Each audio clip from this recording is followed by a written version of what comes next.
Le culte. Quelle place doit-on lui attribuer dans une vie ou au cours d'une vie? Cette réponse à cette question est très grande puisqu'il y a des individus au cours d'une vie qui auront à s'intéresser à le culte afin de clarifier certains paramètres de leur propre vie. Doit-on lui attribuer une valeur significative à cet occulte? La réponse est non. Peut-on parler de l'occulte et voir que celui-ci, au cours d'une vie, est important? La réponse est oui. Et il ne s'agit pas de discréditer l'occulte ou de discréditer l'individu. Il s'agit de situer l'homme, l'ego, la femme, dans un paramètre d'évolution qui permet à l'occulte, non pas de déstabiliser l'ego, mais de renchérir dans l'homme, l'individu, sa conscience planétaire à une conscience expérimentale, c'est-à-dire que l'expérience que l'homme vit sur la planète Terre est totalement occulte. Ainsi donc, que se passe-t-il lorsque l'homme s'intéresse à l'occulte? Il doit s'y intéresser froidement. S'il n'est pas froid, l'intérêt qu'il portera à l'occulte peut à tout moment devenir de la croyance. Et c'est cette croyance dans le culte et dans les informations transmises qui fait en sorte que l'homme ou l'individu se sort de la matière et en vient à s'intéresser à l'occulte d'une façon disproportionnée. Qu'entend-on par disproportionné? C'est que l'individu ne place plus au centre de sa vie la paix qu'il doit avoir lorsqu'il s'intéresse à l'occulte. C'est-à-dire que si vous n'êtes pas capable d'identifier clairement l'intérêt que vous avez pour le culte et de le placer dans une conscience non pas évolutive, mais dans une conscience interactive avec votre ego qui permet de déjouer l'astral, cela veut dire que le culte a sa place dans votre vie. Si vous ne pouvez pas déjouer l'astral parce que vous vous intéressez à le culte, ne vous y intéressez pas, simplement. Qu'est-ce que donc l'homme doit arracher pour s'intéresser à l'occulte et lui attribuer dans une vie parallèle à celle que tous les hommes vivent sur la Terre, puisqu'il y a des individus qui n'auront jamais accès à de l'occulte et ils ne seront tout simplement pas intéressés par la base scientifique que cache l'occulte. Et cette grande question de l'occulte n'est pas la tragédie de l'homme, elle est la tragédie de l'astral qui veut cacher à l'homme de l'information. Donc, on peut voir dès le moment qu'un mental intact, en capacité d'explosion de conscience, pour dialoguer avec l'invisible, ne se fait pas arnaquer par le culte. Il le connaît, le culte. Il le parle et distinctement, il amènera les individus à reconnaître que celui-ci peut avoir une place très concrète dans leur propre vie, parce que la vie est un segment occulte. L'incarnation de l'homme sur la Terre est occulte. Depuis le début des temps, on nous a expliqué que l'invisible était grand, et du moment qu'on décide,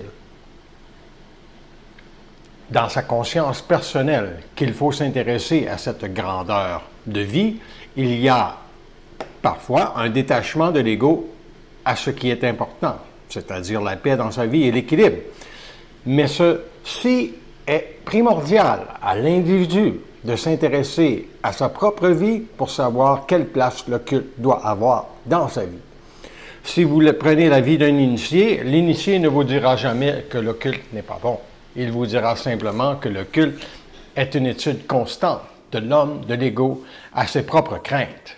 C'est donc la réalité prenante et suivante que l'homme doit manifester dans la matière, c'est-à-dire que s'il craint le culte, il craint nécessairement la vie, parce que la vie est occulte. Mais la vie ne devient pas occulte du moment que l'homme exerce son autorité à extrapoler et à intervenir sur le fait que la pensée ne peut pas le déjouer. Et du moment que l'homme a la capacité unique de s'intéresser à l'occulte d'une manière qui lui permet de connaître les architectures mentales de la vie, Il y a donc dans cette conscience une plus grande compréhension des pièces de théâtre qu'on voudra lui servir pour de l'évolution. Certes, l'homme n'a pas à évoluer lorsqu'il est omniscient ou omniconscient parce qu'il sait déjà que ce qui arrive dans une vie, il évolue pareil. Pourquoi il évolue pareil? Parce que l'incidence ou la dimension des plans de la lumière à intervenir sur la vie de l'homme est une réalité prenante qui se compose à 100% de sa vie. Il n'y a rien qui se passe dans l'homme ou chez l'homme qui dépend uniquement de lui. L'ego peut croire qu'il n'a pas à s'intéresser à l'occulte dans une vie et cela peut être souhaitable au cours d'un rééquilibrage de ses énergies pour se distancer de la croyance de donner de l'importance à des réalités que l'individu ne peut pas investiguer froidement. Mais du moment qu'une personne sait qu'elle peut investiguer froidement l'occulte, que se passe-t-il? Il y a ceci.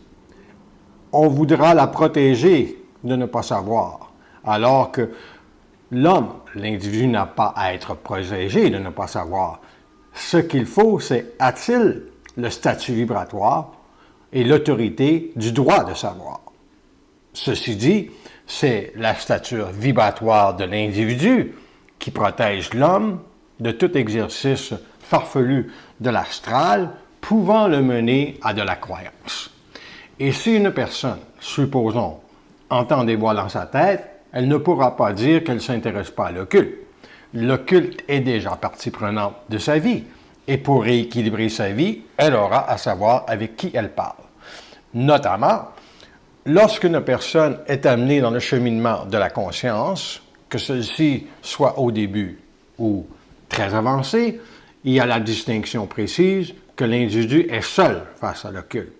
On ne peut pas l'aider, on ne peut pas lui commander certaines réalités parce que sa nature même de l'individu à se rendre autonome dans la matière fait en sorte qu'il lui appartient le droit de reconnaître ce qui est intelligent ou non. Lorsque j'ai écrit le livre « La psychologie d'une conscience actuelle adaptée à la société actuelle », j'entendais bien écrire un livre sur la psychologie de l'individu afin que lui puisse se protéger lui-même de ses propres réalités vibratoires. Mais d'une conscience absolue, ce livre ne protège l'individu de rien parce qu'il permet simplement une vibration d'être apportée à une personne pour qu'elle comprenne mieux comment elle exerce son autorité dans la matière pour être bien dans sa peau et en équilibre dans sa vie. Incidemment, est-ce qu'un livre est occulte? Tout livre est occulte parce qu'il y a la vibration derrière. Donc, si vous n'avez pas la capacité d'investiguer une réalité, vous serez donc piégé par la vibration. C'est-à-dire que vous pouvez lire un livre scientifique et croire que ce livre scientifique-là a une autre valeur parce que c'est une personne très renommée mondialement qui l'a écrit, alors qu'en réalité, il y a déjà possiblement une entité qui communique à cette personne des réalités. C'est donc dire les réalités qui seront communiquées, si on est dans un domaine scientifique, auront à répondre à des équations de sémantique permettant de prouver ou non ce que l'on avance. Ainsi, l'orchestration est très dénudée d'occulte parce qu'il s'agit simplement d'une rationalité émise dans la matière. Mais lorsqu'on parle des trous noirs, lorsqu'on parle de l'univers, lorsqu'on parle de la mort, lorsqu'on parle des entités qui chevauchent des consciences dans la matière et qui leur volent leur identité de lumière, il est évident que l'homme doit s'intéresser à l'occulte. Et comment s'y intéresse-t-il? Il lui donne la place qu'il doit lui donner ou attribuer. Cela est personnel, est individuel et une dimension unique dans la conscience universelle de l'homme, soit que l'homme ne pourra jamais être arrêté dans son mouvement de savoir. Et est-ce que l'individu qui n'a pas la guerre, parce que s'adresser à des instances occultes, C'est-à-dire que toute entité qui parlera avec vous ne vous dira pas nécessairement la réalité que vous voulez entendre dès le départ. Et étant donné que vous avez peut-être dans votre conscience une dimension de la croyance qui fera en sorte que vous pourrez, au moment de la conversation ou de la communication avec le plan occulte, s'interposer et vous faire croire ceci ou cela, il y a donc le danger de donner à l'occulte plus de valeur qu'il se doit. Mais lorsque l'individu investigue l'occulte froidement, il y a trois choses qui se passent. 1. Il exerce dans son mental le droit absolu de pouvoir questionner l'occulte. 2. Il manifeste sa vibration, soit qu'il sait par lui-même qu'il ne peut pas s'astraliser à travers la dimension de parler à l'occulte. Et 3. C'est ce qui le protège, l'homme, l'individu, de se faire piéger par l'occulte, parce qu'il a autorité sur ce qu'il arrache. Donc, il ne peut pas croire ce qu'il arrache s'il a autorité sur ce qu'il arrache. Ceci veut donc dire que la place de l'homme, de l'individu qui doit être attribué à l'occulte, est très grande et il doit la savoir en permanence.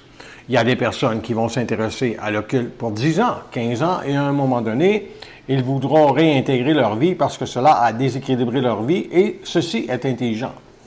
Mais de discréditer par la suite le fait qu'ils ont été en déséquilibre face à l'occulte ne vient pas de la réalité que l'occulte est trop grand. Cela vient de la réalité qu'ils n'ont pas été capables ou en mesure de discerner clairement ce qu'ils ont à arracher face à la vie. Il y a des personnes qui n'ont pas besoin de savoir grand-chose sur la vie, alors qu'il y en a d'autres qui doivent absolument tout savoir. Et parce que l'homme, l'individu, doit tout savoir. Que se passe-t-il lorsqu'il y a la préséance d'interpeller l'occulte pour savoir des réalités? Il s'apercevra très précisément qu'on ne lui dira pas tout sur certains segments de vie. Par exemple, la guérison, la maladie ou encore des situations à venir. Comment se passera l'après-coronavirus? Combien de temps cela durera-t-il? Combien d'ouragans y aura-t-il dans les mois à venir? L'homme ne peut pas savoir ces choses-là, mais il sait très bien que l'évolution de la Terre est sous un joug qui tire à sa fin du point de vue évolutif. Ceci veut amener la réalité suivante, soit que l'homme aura à discerner ce que la lumière veut faire afin qu'il ne soit pas berné par l'occulte. Est-ce que le Nazaréen fut berné par l'occulte? Certainement, à certains niveaux, parce qu'il n'a pas compris qu'il n'était pas là pour aider l'homme et qu'il n'était pas là non plus pour suffire à la volonté de pouvoir donner à l'homme sa liberté. Est-ce que Bernard de Montréal a été prisonnier de l'occulte? La réponse est certes non, puisqu'il n'a jamais imploré l'occulte, il n'a jamais non plus demandé à l'occulte de le servir, bien qu'il a compris avec les années que l'occulte avait une dimension qui pouvait servir autant l'homme et nuire à la conscience d'une personne qui n'était pas avertie de ce qui se trame au-dessus de sa tête. Et c'est là le grand segment de l'intérêt que l'homme doit attribuer comme place à l'occulte, c'est-à-dire que si vous avez à investiguer des réalités, vous n'aurez pas le choix de le faire. Parce que votre vie ou votre paix, aussi grande soit-elle, viendra un jour en confrontation avec ce que vous ne savez pas. Et lorsqu'on est dans la conscience supramentale, il y a évidemment des segments de vie qu'on doit arracher. C'est-à-dire qu'une personne qui commence à s'intéresser à l'occulte, à écouter des enregistrements audio, ne pourra pas s'intéresser simplement à l'occulte en écoutant des enregistrements. Elle aura à lire des livres, et je dis pourquoi qu'elle aura à lire des livres, c'est que la dimension éthérique de savoir dans un livre protège toujours l'individu de la croyance, si ce livre appartient évidemment à la vibration de la liberté de laisser l'homme venir à l'occulte et non que l'occulte soit imposé sur lui. Donc, quand vous lisez, c'est vous qui allez décider ce que vous lisez. Mais lorsque vous êtes en attente et que vous cherchez des réponses à votre vie, il faut que la vibration de l'oral, de la parole, vous mette vous-même en vibration avec ce que vous devez savoir et instantanément, vous devez avoir une ligne directrice qui s'établit en vous pour savoir quel est le chemin que vous devez prendre pour manifester votre conscience afin qu'elle ne soit pas prisonnière de l'occulte. Ceci dit, la place que l'homme doit attribuer à l'occulte est très grande au cours d'une vie, mais elle ne veut pas dire qu'elle est une vie entière. C'est-à-dire que si l'homme, un jour, place le soleil de sa conscience dans la matière, il n'y a plus de culte pour lui. Qu'est-ce que cela veut dire? C'est que la dimension éthérique de l'homme ne lui permet jamais de se soustraire à un mensonge. Elle force par la guerre, la haine, la colère, que le mensonge se dévoile. Ceci dit, l'homme est un grand initié. Ne l'oubliez jamais, parce que l'homme, l'individu, que ce soit la femme ou l'homme masculin, il y a dans ses êtres la dimension éthérique de commander un jour à l'occulte de se manifester dans une façon claire et nette. Ceci veut dire que si je posais la question suivante, est-ce que l'individu est prêt pour attaquer l'occulte? La réponse est celle-ci. Il y en a qui doivent le faire. Mais comment doivent-ils le faire? Là est la question de leur identité, à eux de savoir comment ils vont l'adresser, cet occulte. C'est donc dire, si un livre vous permet d'entrer dans le culte sans mensonge et que vous identifiez la vibration de ce que vous devez faire avec le culte, vous êtes déjà averti de la dangerosité de le culte à votre égard. Puisqu'une entité, c'est quoi? Une entité, c'est une capacité d'influencer dans la pensée de l'homme. Que celle-ci soit mentale, que celle-ci soit astrale, c'est une capacité d'influencer l'homme dans son mental. Et lorsque l'individu est influencé dans son mental, c'est-à-dire qu'il y a une force occulte qui veut le dominer. Et lorsque l'individu est dominé, il ne peut plus se réinventer, où il y a déjà dans sa conscience le danger suivant, c'est qu'il peut trébucher face à l'occulte. Et lorsqu'on trébuche face à l'occulte, que se passe-t-il? Il y a ceci, l'individu perd de l'identité. Son centre de gravité diminue.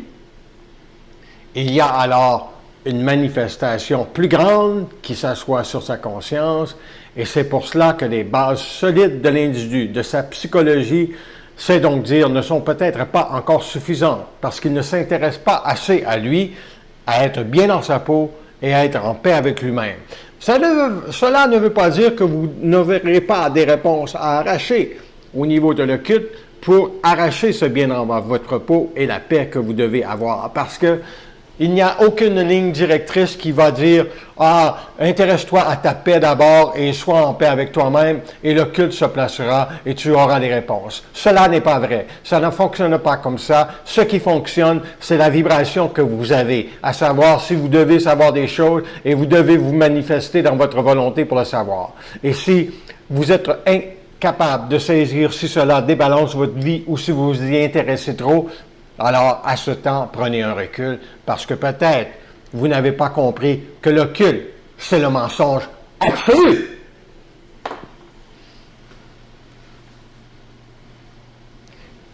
Qui voudra possiblement vous piéger.